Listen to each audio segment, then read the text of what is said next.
खुलुमबाय नोंथांमोनखौ आंनि गुबुन मोनसे भिडिअ बरायहरबावनाय थाबाय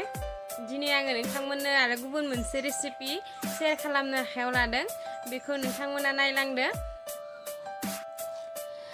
दानि आङो बेयाव ना बिदि एवनाय दिन्थिनो आखायाव लादों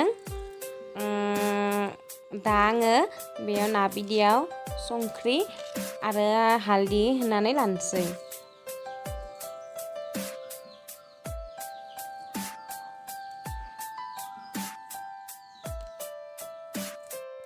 बिनि उनाव आं पियाज आरो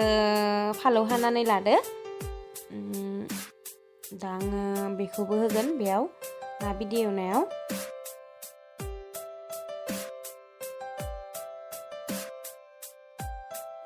दा आङो सारायखौ जानबाय बिनि उनाव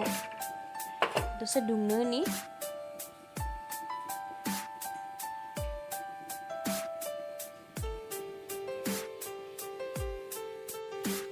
साराया दुंबाय दा आं बेवहाय थाव होनोसै थावखौ एसे खम होगोन आङो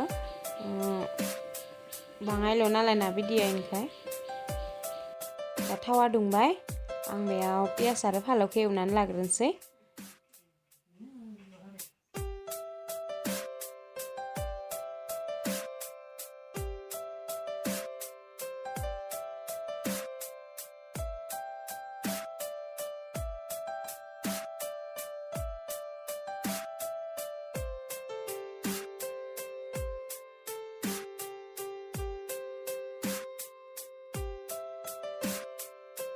पियाजखौ आं बाहाय खामजासे एवगोन खामफ्राम जाजासे एवगोन आं पियाजखौ दा आं बेखौ लराय होबाय थागोन एरनानै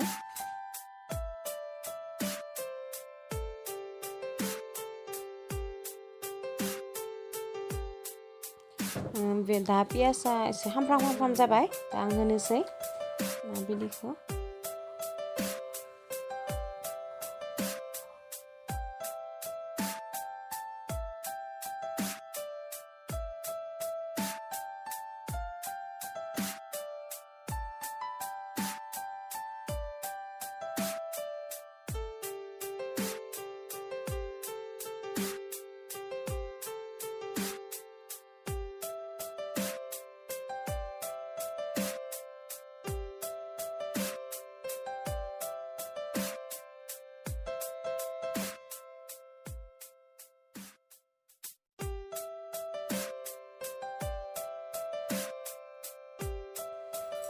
दा आं बेखौ एरबाय थागोन नङाबा खामथाबगोन दसे गोबाव एरबाय थागोन बिदिनो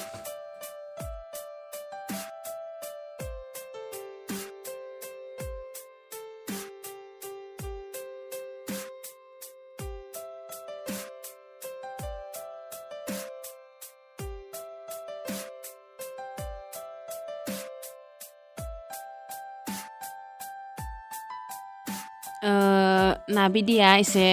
बेरनाय जानांगौ बेरनाय जाबासो मोजां गोथाव जायो आरो मोजां मोनो बेयो एसे बेरहांबाय दा दसे दोनबावनि आङो बेरजोबाखै दावदै बायदिसो नुदों दा आंखौ गोबाव एवबाय दसे गोबाव मोनबाय आरो जानो हासिगोन थेवबो आङो बाय गोबाव एवफ्रामगोन जानायसिम दा मोनबाय आंनिया ना बिदिया दावदै बायदिसो नुदो दै दावदै नङा खिन्थु बेयो ना बिदिसो दा आं जानोसै दसे थानानै दा जानायखौ दिन्थिलासै नोंथांमोना नायलांदो थेंक इउ